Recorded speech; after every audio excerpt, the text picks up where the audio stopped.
This is Zettelcast, brought to you by readers, writers, thinkers, and teachers from Lilypub, along with our partners in thought, our Zettelkastens. In this show, we share discoveries that our Zettelkastens have shown us. There you go. And compare notes on how we're using this marvelous invention in our creative work. Thank you for joining us. All right, Book. Let's do it again. All right. Episode 25. WIPs, Notebox Bunnies, and Perfection.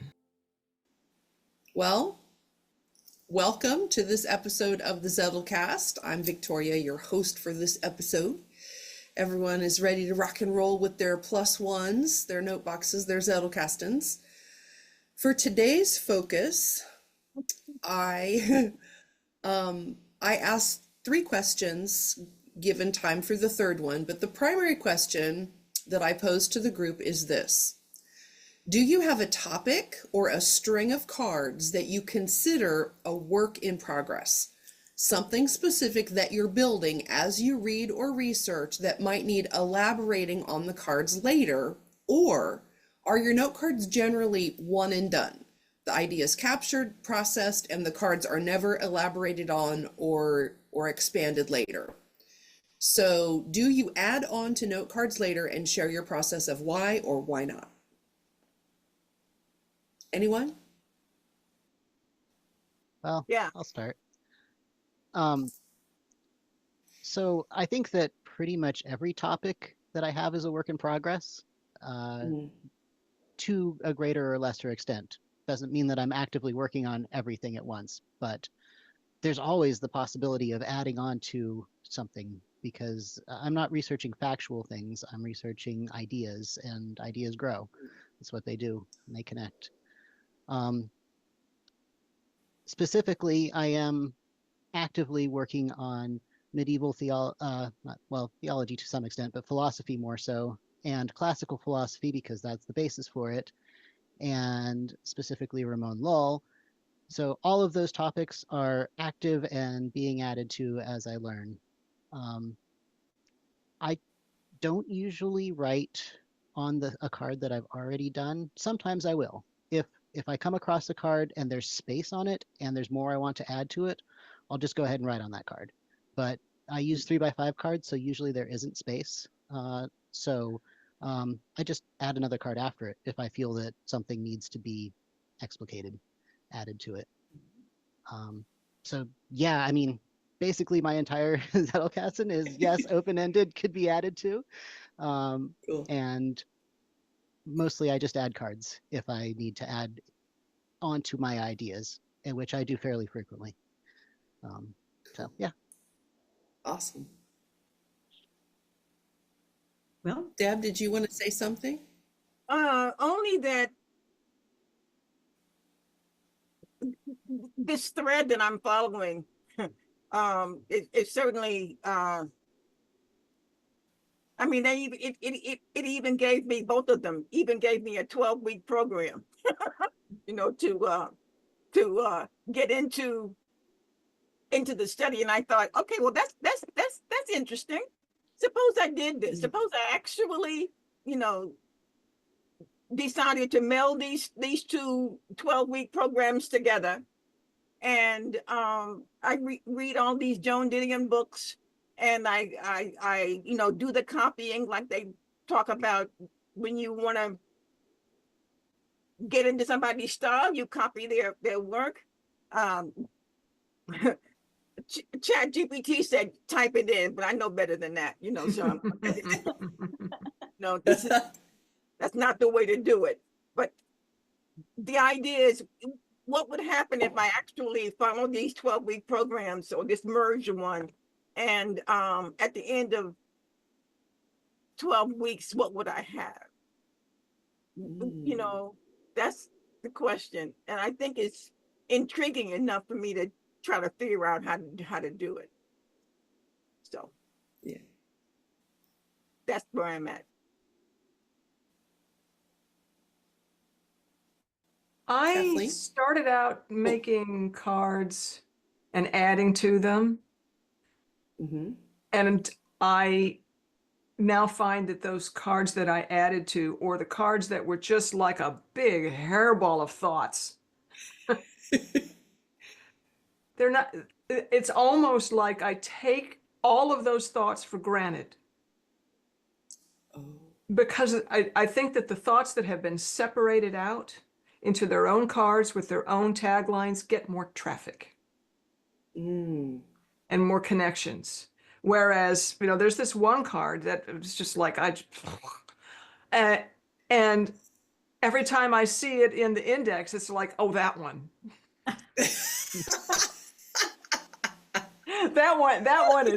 that one whose reach is exceeding its grasp. Yeah.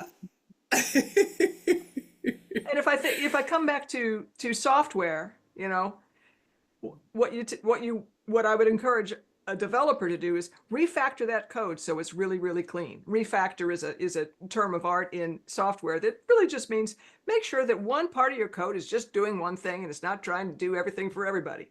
And this card is trying to do everything for me. And it's not succeeding. So I'm very glad that I think for the last 8 months, I've gone the other direction, and it's thanks to Kathleen and her directory cards and all that, where it's like, it's actually a better way to link things together than having the links on the card itself. Look, you're not going to go visit that. It's like, where are all the links? But the directory cards are really helping there. Cool. Well, for me, it's a whole section.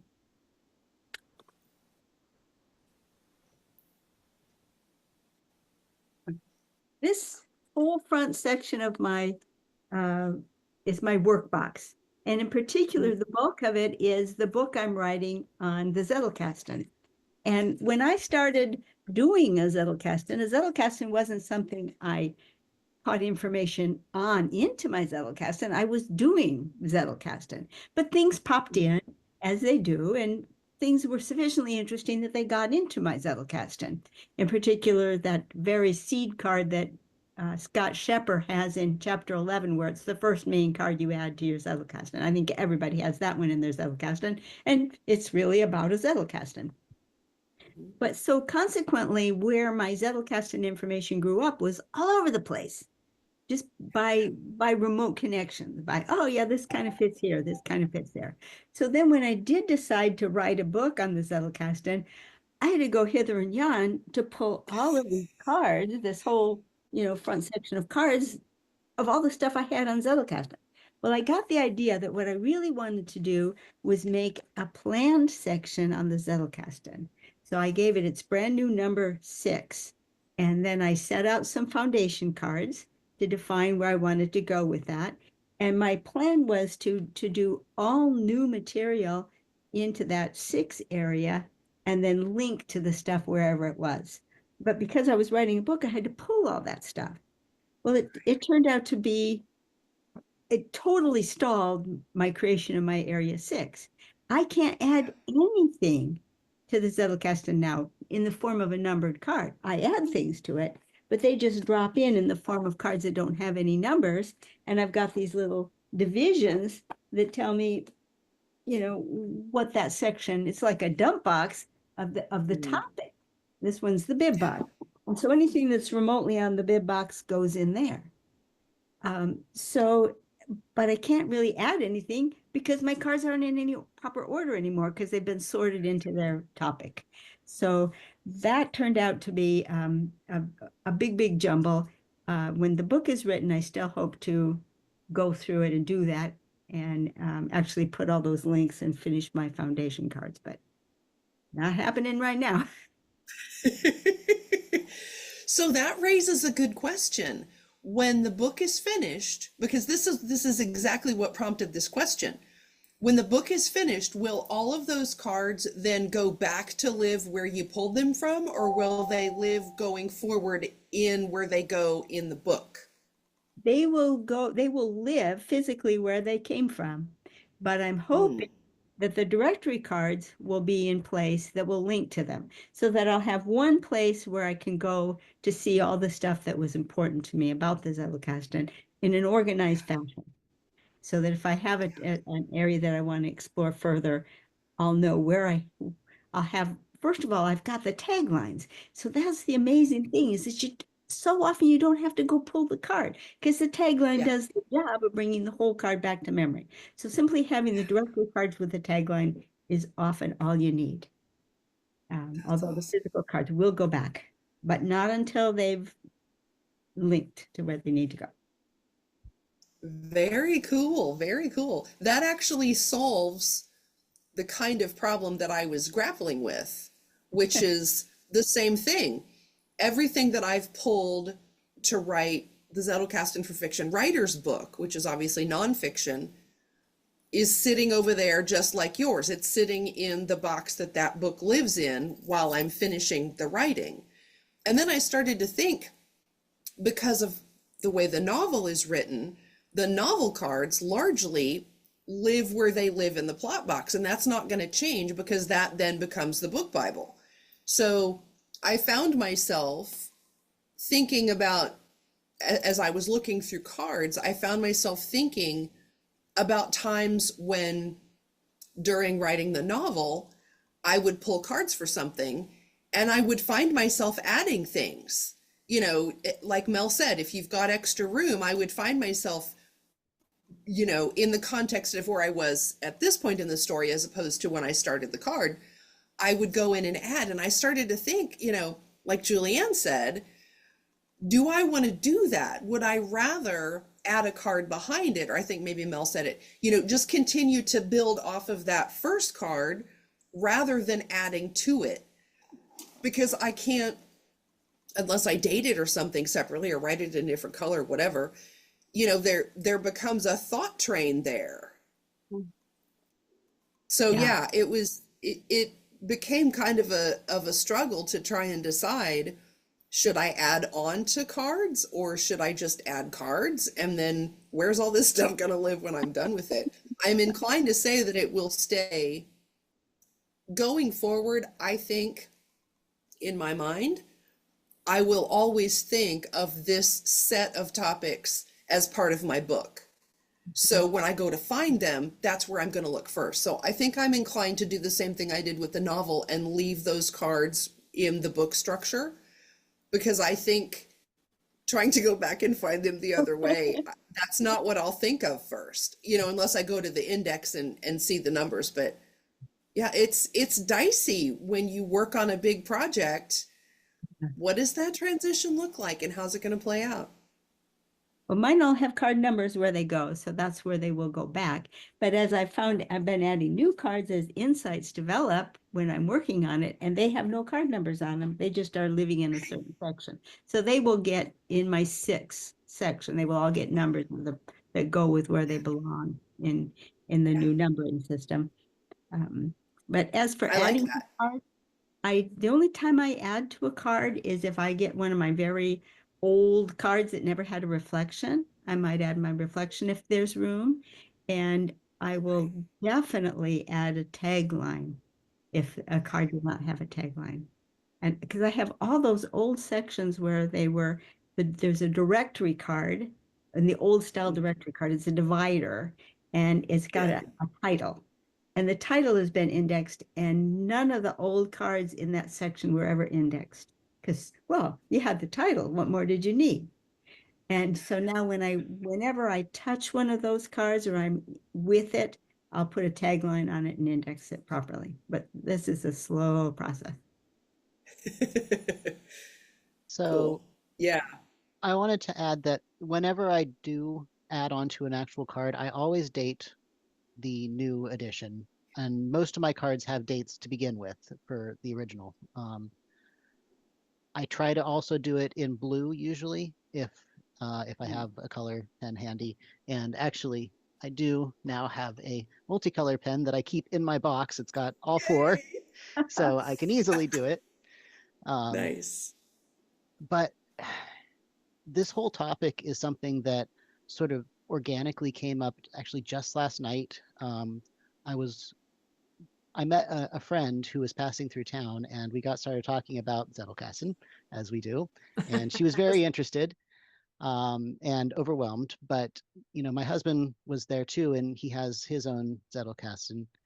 And in the process of talking about, like how an index works, he finally decided he's ready for an index because he's resisted for like 6 months or a year, however long he's been doing. He's like, I'm not doing an index. It feels too much. So we actually looked through his box last night, and we were looking through his cards, and I was trying to help him come up with taglines and be able to index things. And what I discovered was that he has everything set up by project. He's got, books that he wants to write or things that he wants to write about, and his categories are projects. So he was really Okay. resisting, like adding reflection because he's like, well, this is just information that I want to put in the book. I'm like, but you should reflect on it. And he's like, but that's not where it goes in the book. So we kind of went around and around on that for a while. But, I realized he didn't have a general section like I do. My general section makes up the bulk of my Zettelkasten, and my project section is underdeveloped. I'm working on it. All he has is the project sections. So in the end, we came to the point where it's like, well, okay, maybe you don't need an index yet because of the way you have it set up. But if you start to build a general section that you want to be able to connect and have the ideas build on each other, then you're going to need it. And he went through and looked at my index and my cards, like went through my box card by card to sort of see what I was doing, which was actually a really good exercise as well to be part of, because I got a better understanding of what I've been trying to do. So, so yeah, this is a very relevant topic for me right now, because I realize that his box is more like your box, Victoria, from what I've seen of it, being Yeah. heavily project based. Mhm. So yeah. Yeah. And, Cool. and in that regard, I don't have a project box for my book. And the reason is that a given card is going to show up in different places in the book. So I can't say this card goes here because the whole first unit of my book, about the first third of the book, is all about the philosophy of the mind, the mental activities that one goes through while producing a Zettelkasten. Because I found it's too difficult to try to explain indexing along with why you want an index, bib cards along with why you want a bib card, links along with what the link is doing for you. So I've devoted a whole third of my book to just what do you want to do? And cards magically happen and cards magically number themselves, and you don't have to worry at all about how this happens. This is what we're doing mentally. And then I make the assertion that your Zettelkasten is just the souvenir of your mental processes. And it is so useful to your future self that you want to handle these cards very carefully. But because they will turn out to be very useful. But by themselves, the Zettelkasten is just the result. It's just what happens. The egg is in the process of making the chicken or the omelet. It doesn't exist if you kept the egg forever, unless it's some kind of Fabergé egg or a 100-year-old Chinese egg. It has no existence separate from what it's going to become. Only we keep Very it up. interesting. We filed all the shelves in our drawers. Very cool. And through And a that's what process it's like to be in Kathleen's head. Yeah, yes, and through a process of alchemy, we pull these shells out and create new eggs out of them. There you go. Right? Exactly. Yeah, but you're cheating. It's two Zettelkastens, one household. I'm fascinated. I want everyone in my house to have one now, so I can go look at what they're doing.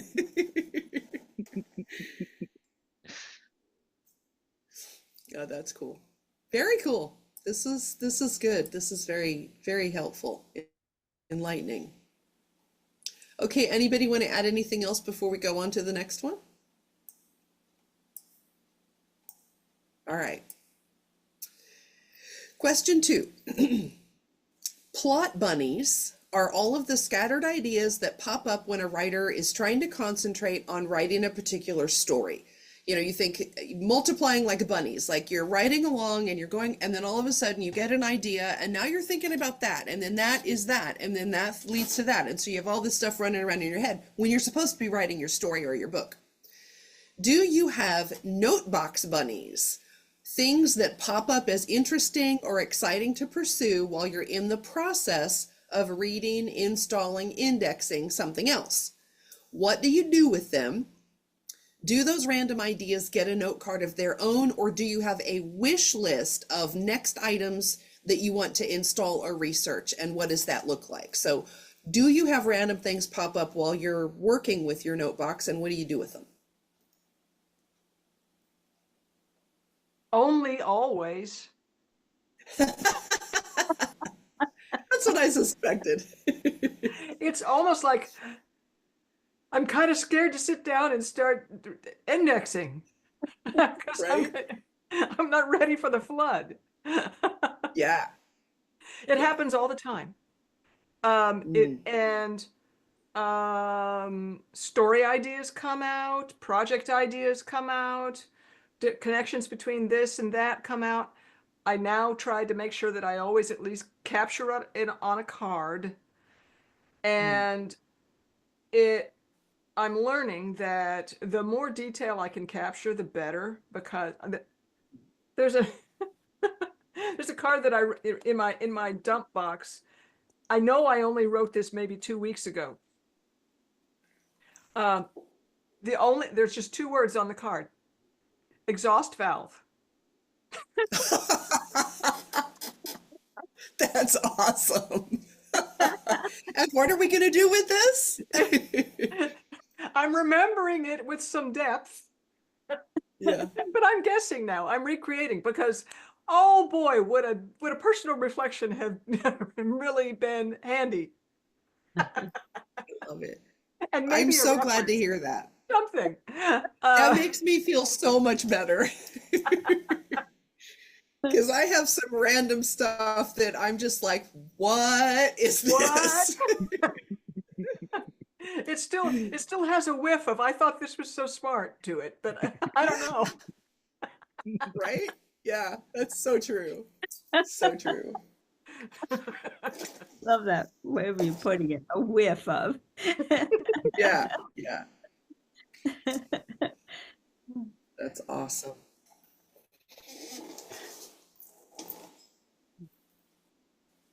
Well, Anyone else?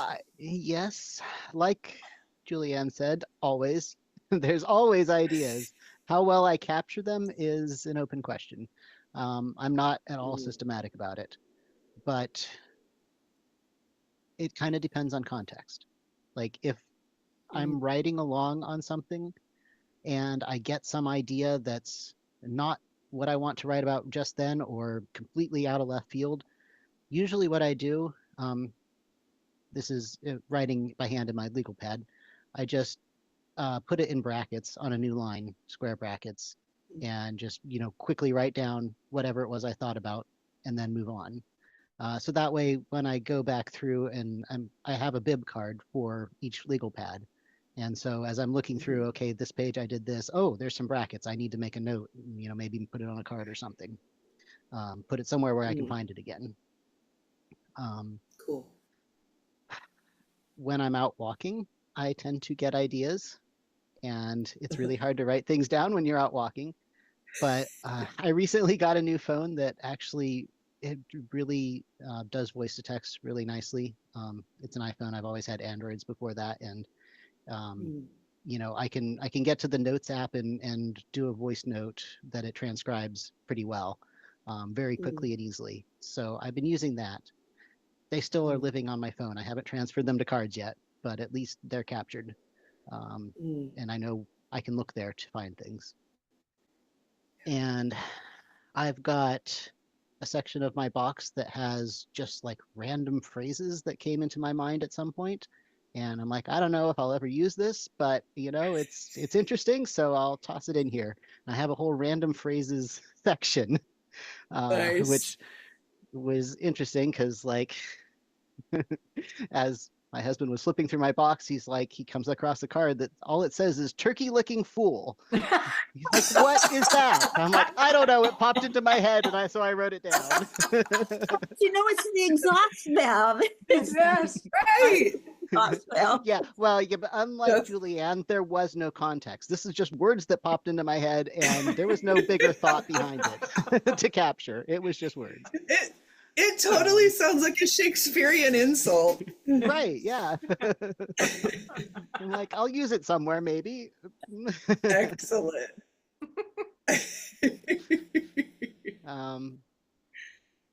Yes, and there was another later on in one of my project boxes, which has almost nothing in it yet, but it does have one single card, and the card simply says, "The basket is full of bones." And he's like, "Well, that's ominous." I'm like, "Well, okay, yes, it is."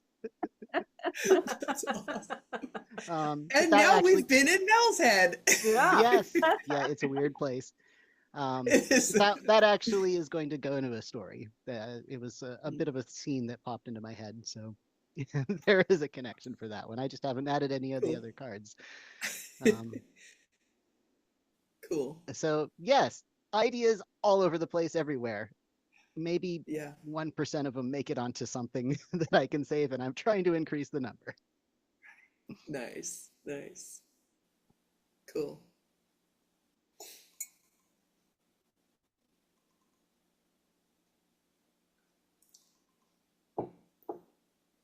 Anyone else?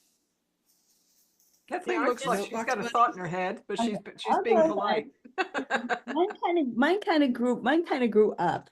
I have now graduated to 2 dump boxes. Oh man, it's a slippery slope. With an inch, half an inch or less, which was my New Year's resolution. It's gone crazy. Yikes. So I always have the stuff I'm working on right exactly now. That's right in the front. And usually a podcast. And then I have my stuff that needs to be put away. And the stuff that's ready to be filed, that's all ready to go. I've got a clump that's ready, that's got its tagline and reflection, everything is just ready to be placed. I was just looking through some good stuff in there. I got to grab that. And then like you guys say, there's all kinds of stuff where it's just a little phrase or a word or two or something, and it's undeveloped, but I didn't want to lose it, so I dropped it in there. Well, it so happened that there were such a number of these things that were things where I was nagged with something I needed to do, or something I wanted to do, or a project that I wanted to start, that I had ended up actually gave them a whole divider to their own self. But then something came along that sparked the fire. And actually, it was a collection of things all sparking at the same time.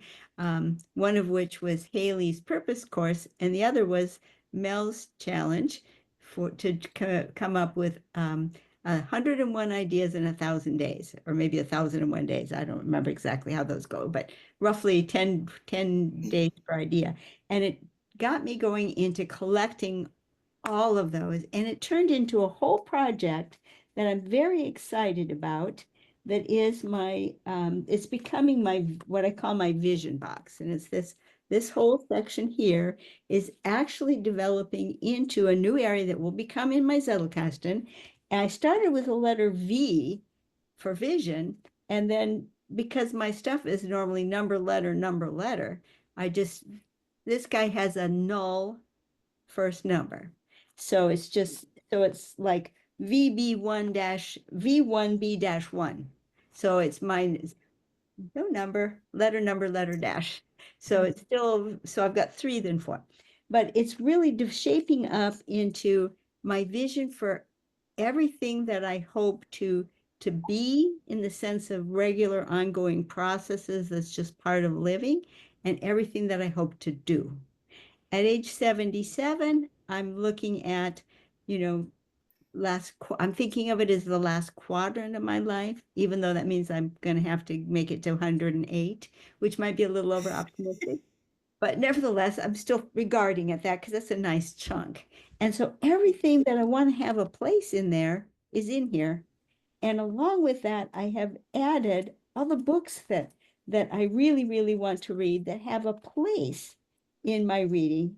And what I'm doing with those is I'm actually using your method, Julianne, that we just learned just a very short while ago, that with adding the tagline to the bib card that summarizes that what the book is about plus my purpose for reading it, captured in a single tagline and indexed properly in Zeek.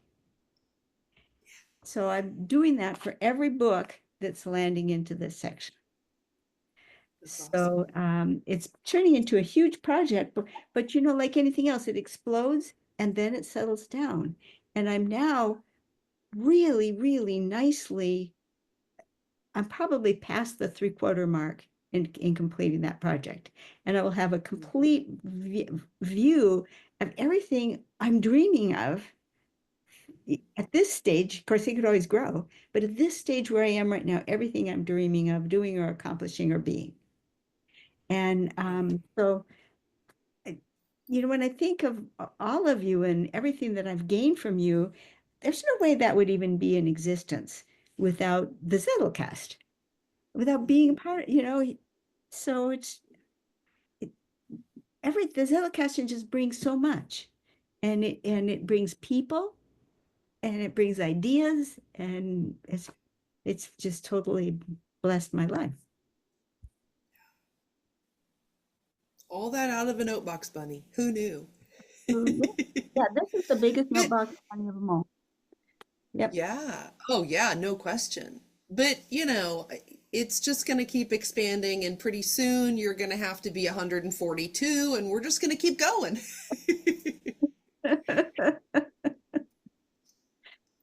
No, that's awesome.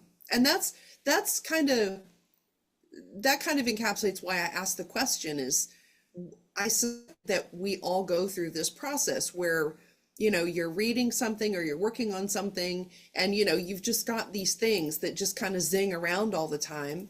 And, you know, number one, what do you do with them? And it seems like we all find a way to capture them in some fashion.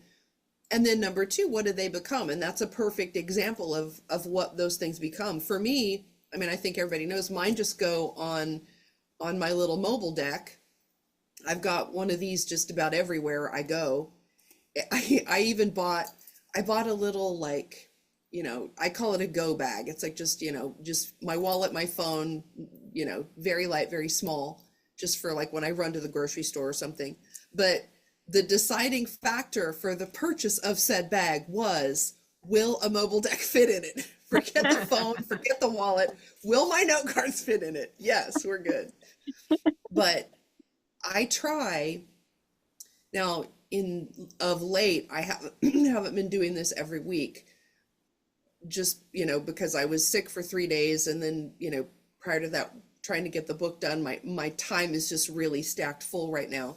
But usually one of my Sunday kind of relaxing, fun leisure activities, I think of it as fun, is I go through everything that's on that deck for that week, and it gets put somewhere. Either it goes into one of my collections, you know, if it's a piece of conversation, an experience,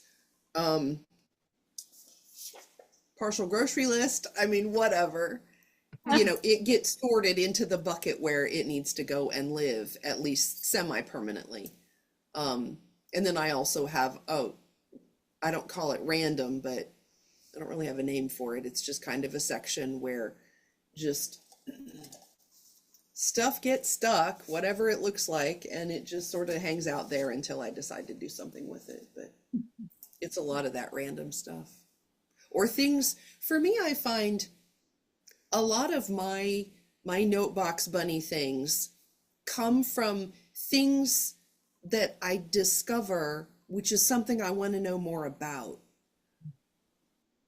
There are workflows where it's ideas like for the novel, like actual creative things, but a lot of it is like, I'm looking at one right here, that manuscript that I found out that has like the early rockets in it. It's from like the 1400s, I think. I mean, it's just so cool, and it's something that I want to learn more about. So I would say that's probably the majority of mine are things that I run across that I think, ooh, I want to know more about that. So it gets jotted down, and then I have to figure out when am I going to have time to look into it and what am I going to do with it. More and more of late, those things that I find get processed in terms of utility. If I'm interested in the thing because it has relevance to something I'm working on, it gets way higher priority and more description in the card or where I've captured it. If it's something random that like a legitimate plot bunny that's just like, ooh, exhaust pipe, those get kind of lower down on the hierarchy of things that get my attention, because like Kathleen brilliant said, at the time, whatever it was. right? Well, yeah, you just have to prioritize. Like we all only have 24 hours in a day, and I have to be very stingy with my attention, because I mean, I think we are all guilty at some point of just frittering hours following the threads of discovery, and ooh, and that, oh, and now I'm gonna look at that, and then you look and 3 hours have passed and you're like, what did I really accomplish other than indulging the monkey mind, which may or may not get me anywhere. So I find I have to be much more strict with myself, especially now that I have particular projects and deadlines that I want to meet. I can't let the monkey mind chase the plot bunnies for too long. Well, the monkey mind lives in the Zettelkasten too. I know. It's true. I just have to keep it focused on colored pens and tabs and washi tape, so it keeps it from chasing Notebox Bunnies.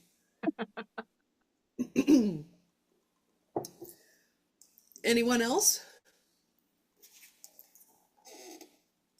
Only one left. I just didn't know if you wanted to chime in. The floor is yours. I understand, and I appreciate you. I do. But basically, I just echo. I'm pretty much. I'm more organized. I have to say, I'm more organized every week than I was the week before. So Cool. as long as that's happening, then I'm good.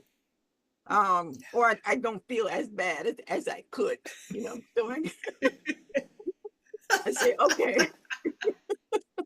let me just keep going, one foot in front of the other. And I mean, the ideas that pop wherever I am, I now capture them. They don't, the idea or the phrase or the whatever it is gets a date and a spot on a card. But that's about what it gets. The idea of coming back every week, though, like you're saying on your as a Sunday activity, that's very good, because otherwise, there'll be a big stack of stuff that will be a turnoff to you. It'll make you feel bad. So Yeah. to put it into a regular routine, to review it and put it wherever it should go, at least, like you said, semi-temporarily, semi-permanently, at least that. So it's not just in the junk drawer, kind of, it's not there, it's out, and it has a place to be. So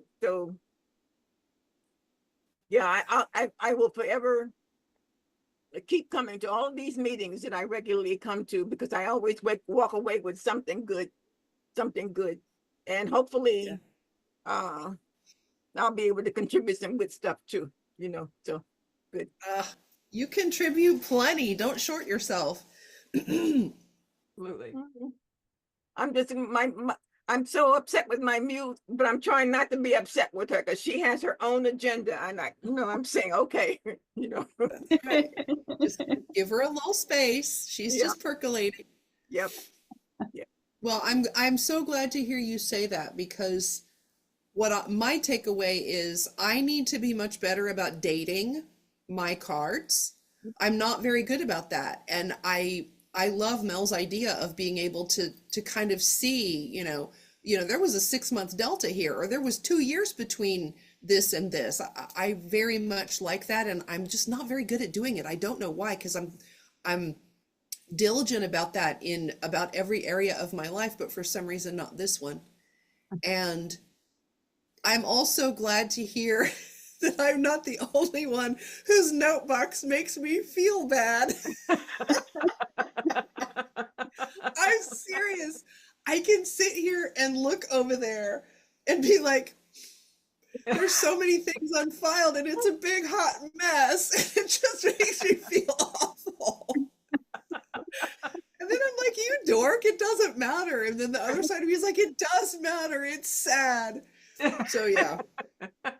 Some dividers label the sections, and then you'll feel like you did something with it. That's right. Absolutely. Yeah. The weekly, I call it, like the weekly laundering of items was very much grew out of that. It made me feel bad that I had this system and all of these new, ideas or contributions or whatever, and that I wasn't honoring that system by processing them. It's like that home organizer, Marie Kondo, she has you go through and you take all of the books, if you're sorting books, every single book in your entire house and pile it in one room. And you have to hold each item and think about, does this bring something to my life or do I need to let it go? And so, it's this process, and that really resonated with me. So pretty early on, I committed to sit with that week's cards, or, at least every 2 weeks. I never go longer than that. And just honor those ideas and give them a home in the box, or, or put them in the random section, however that works out. But yeah, I've been feeling bad all week because my box is a hot mess, and I just need to put on some good music, set a timer for 30 minutes and clean that thing up, because it is so scary. You know what you're describing? What? An exhaust valve. That's the new term. That's the term for it. So true. I love what you were saying about piling all the books you own in one room, because I have this dream now, and now I've got to make a card for it since I uttered it, to have a Julianne complete bib card for every book in my library. Wouldn't that be a dream? Because then if I hold that book and I say, okay, if I cannot get myself to make a proper bib card for this book, why isn't it going into the pile to be given to charity? Why am I keeping a space in my library for that book? And I can't even get myself to find a picture online and write out a bib card. Yeah. That's good. That's good. Richard brought that up in one of our other groups. He said, let me make a suggestion to the newer people. As soon as you pick up a book to do something with it, to consider it, do I want to buy it, whatever, make a bib card for it right then. Because if it's not worth doing that, then you probably don't need to have it. He said exactly that same thing. And that really struck me, because I thought, wow, how many books do I have that I wouldn't even consider making a bib card for? Well, maybe it's because they don't have utility anymore and they need to find another home. It's a good question. I think it's a good metric to use, because I have a whole second library downstairs that I'll be honest, I'm avoiding it because I don't want to think about it. There's too much. Like, do I really need, okay, I was going to say, do I really need my college textbooks? Well, writing the book I'm writing, now they're all over there on that shelf because I found out I did need them. So then the part of me that's hanging on to all this crap is going, don't let it go. You can't win. Okay, do we want to add, I think we're about 45 minutes. Do we want to answer a third question, or do we want to wrap? Yeah. Kathleen's going, yeah. Okay. Yeah, I'm looking for the All people right. who are very, very happy to answer that third question because Okay. my Bonus Zettelkasten is question. making me feel bad. I know. That little tart just sits over there giving you the stink eye. Yeah. Okay. So share a card that represents your most excellent manifestation of your Zettelkasten goals or your process and tell us why it's the standard of perfection. Is it the way you've captured the idea? Or is it the discoveries that it led to, or something else entirely? Just take a card or cards and explain what makes it so valuable when you get it just right. Okay, I'm gonna go first because mine's kind of a rerun because I've already brought it up in this very same Zettelcast because it was very much on my mind. So this is just an instance of it, but it's something that is coming up for me daily now, especially since I'm building my goals and I'm building in a certain amount of my reading list is being built into cards. And this is what I was talking about with Julianne. I'm just going to hold it up. So with Julianne was the first contribution I got some time ago was this beautiful idea of adding a picture of the book to the card. That just really, really brings the card to life. And then I have my normal bib card material along with it and the purpose, which was I don't remember whether it was something I came up with or somebody suggested it to me. I apologize if someone suggested it to me, and which is very important for me because I can have the same book and have a second bib card if I'm picking it up for a different purpose. And if I have a very targeted purpose, especially, I'll want to make that purpose known. And then this wonderful new addition that came from Julianne, the idea of having a tagline that captures not only what I expect to find in the book, but also my purpose for reading this book.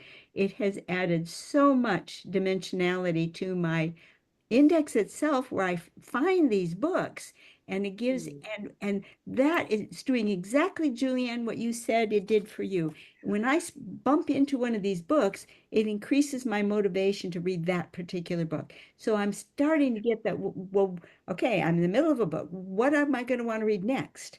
And the energy for a certain book just builds and builds because of its relevance via the index. Incredibly valuable. I am also, however, continuing to keep my title index because sometimes you just plain want to look up the book by its title. So I'm still keeping that. But to me, what that embodies and why it's so magnificent is it embodies the whole nature of a Zettelkasten, which lets you bring together ideas from so many different directions. I'm capturing quotes from all of you people because you say the most wonderful things, and also from quotes from other sources, because ideas are out there. And the whole idea of the Zettelkasten and being able to pull together and make use of ideas that come from, have a way for them to come together where they're needed is just beyond belief. I think that, and I should know the name of the guy who made the quote that perspective is worth some large number of 80 IQ points. I think I've heard it as large as 80. But I would say that a Zettelkasten is really literally like having another brain. So probably another 100 IQ points. Just Yeah. beyond belief. And so that's why it couldn't be a card. It could only be an example of a card. It's the whole thing that happens with a Zettelkasten. I love that. I do have goals.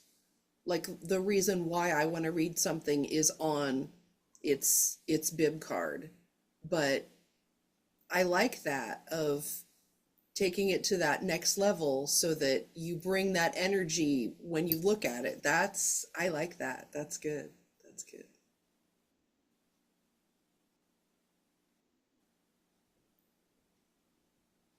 Well, my example comes out of the whole process last night of looking through my box card by card because um, this is an example of really doing the process of a card chooses its parent.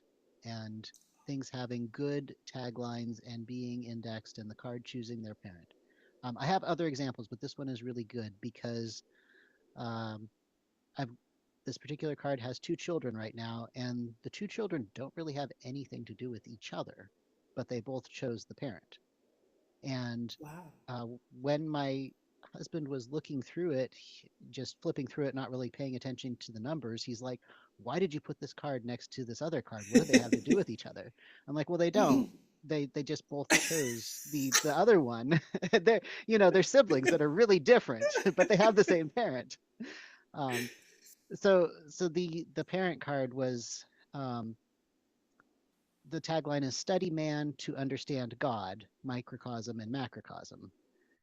And it was a big quote about how Robert, I think, Flood in the Renaissance, I think he was, made a theater that you could, that was a memory palace at any rate. Um, but, he was trying to create something small on the scale of human to understand the universe. And that's really, it's kind of key to what I've been doing with all my other stuff.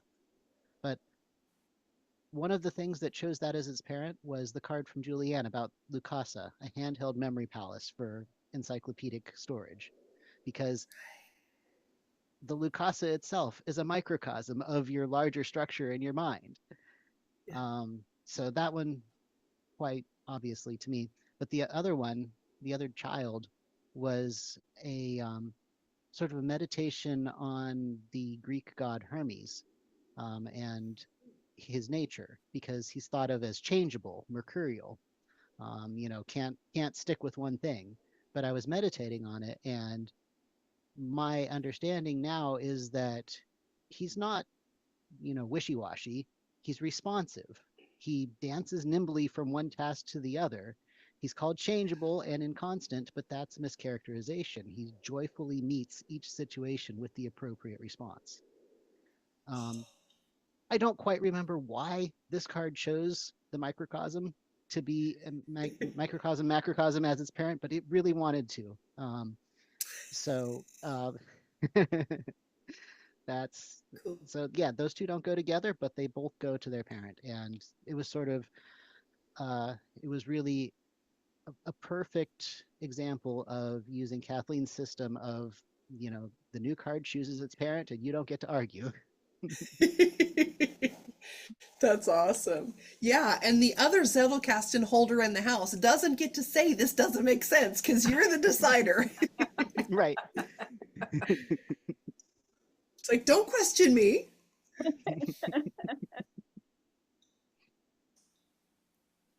I love it. For me, it's a chance to turn off my dictatorial thinking brain that just wants to take over and dominate every second of my existence.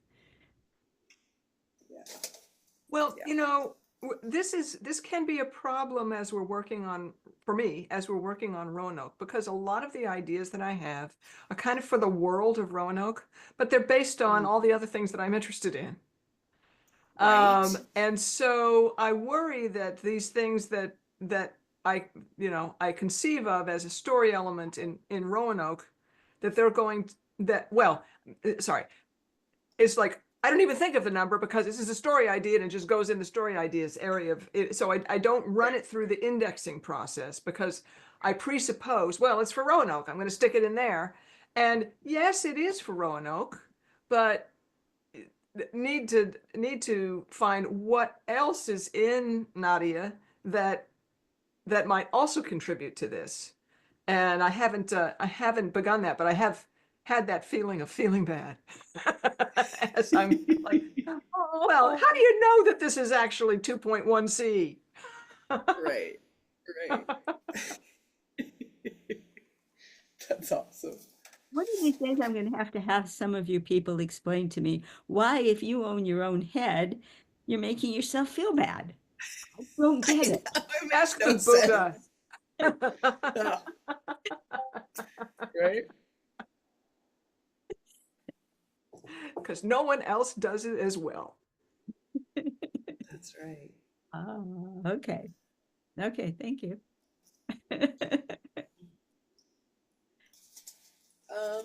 I didn't pull my card out ahead of time. I apologize. And now I might not even be able to find it, but Take your I can time. tell you the one it is. I think it's over there because it's in the book box. For me, since so much of my system up to this point was set up for fiction, my most valuable aspect was being able to make connections within that fiction project so that I could get the writing done. So that was always my first principle.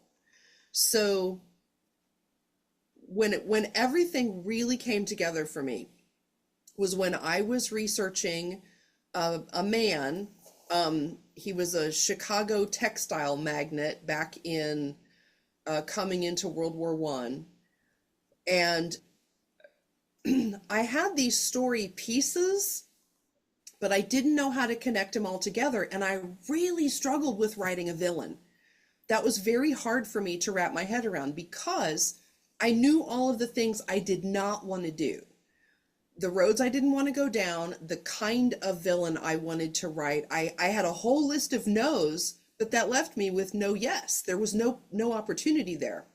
So in my mind, probably my most perfect representation of a card that came from the process that did its job beautifully was when I was reading a book about this man, and I have 3 cards that describe where he was, which is outside of Chicago, and he created Riverbank, which is this whole network of laboratories, and they were researching everything from code breaking to military arsenals to beekeeping.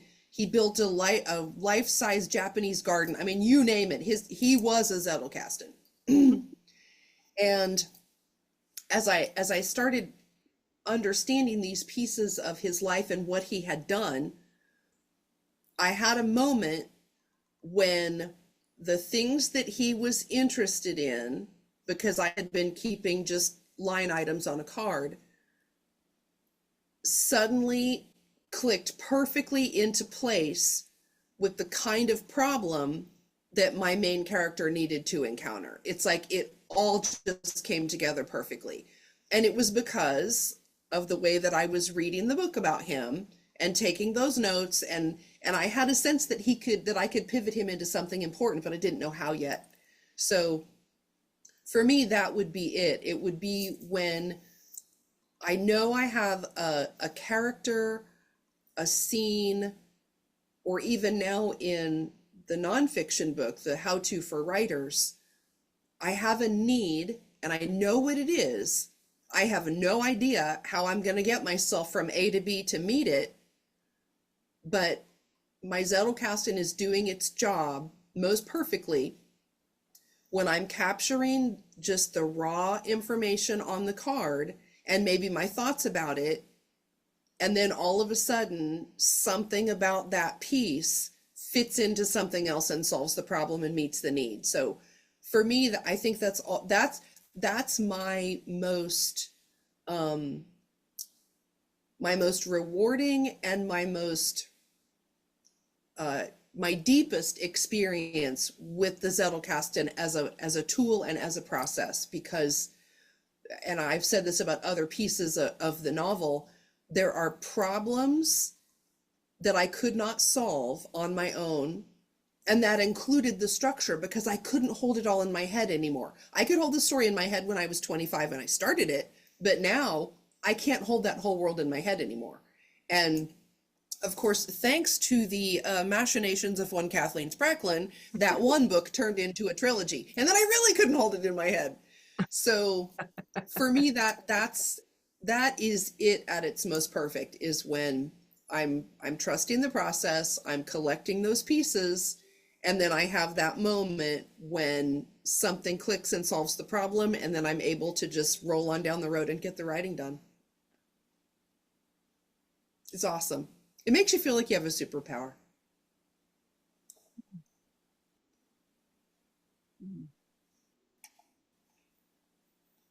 I'm looking at this, it's not a card.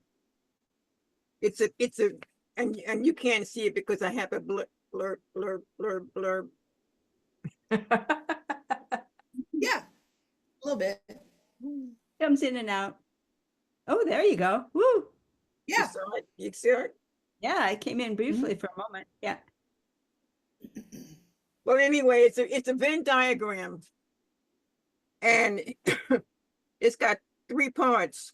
Kathleen's 28 character traits is there. And then Michael Dean's 27 elements for the architecture of an essay. Ooh. Okay. And Joan Didion's precision / style. Oh. And then my star in the middle that where all of these come together, right? And then I've got a dream catching up here on the corner. Uh-huh. Dream catching with active imagination. Thank you, Mel. Okay, so that's there. And then LC, Uh-huh. her childhood, LC's childhood. Yeah. And then a little corner for exercise, physical movement. Because if without that, there's the whole thing atrophies. So not a card, but it's I feel like it's mighty. Mighty. It's mighty in terms of strength, and it's mighty in terms of a kind of a beauty, Yeah. So Cool. Would you scan that and post it in LilyPub for us? okay. I would love to see that. And I'm just crazy about your concept of, you just said it nonchalantly, a Venn diagram with a star in the middle. Now, most of the time when people do Venn diagrams, they throw away everything except the magical intersection of however many circles they've drawn. And there's just that little teeny tiny piece in the middle.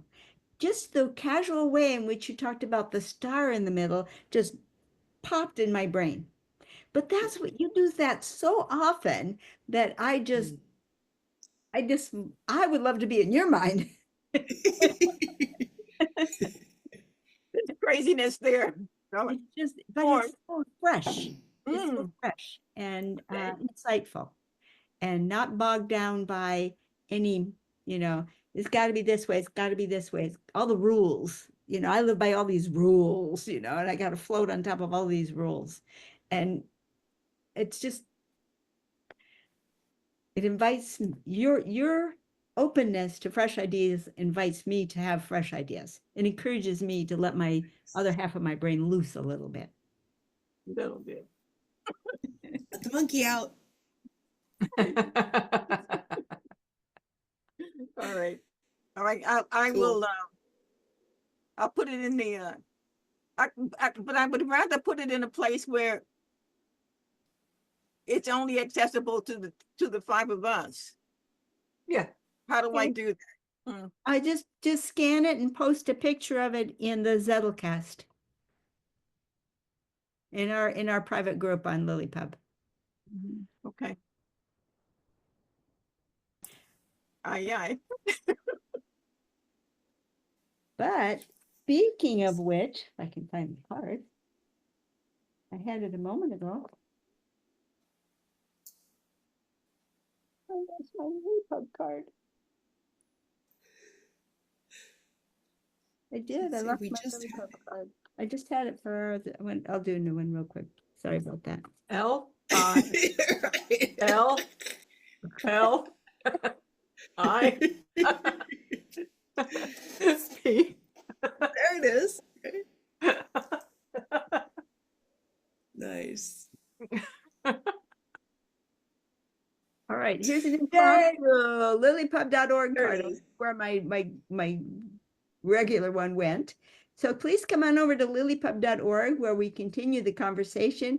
You can find all of these recordings and a whole bunch of snippets and some great discussions, an amazing collection of spaces that you can join for writing, for reading, for Zettelkasten, for character traits. We've just got groups of every imaginable type out there, and we are growing in our area as well. So come on over and see what all we have to offer you on LilyPub. You will not be sorry. And you know, all you have to do is skip a premium coffee or two once a month to be able to afford LilyPub. We're that inexpensive. Awesome. All right, guys. Well, thanks.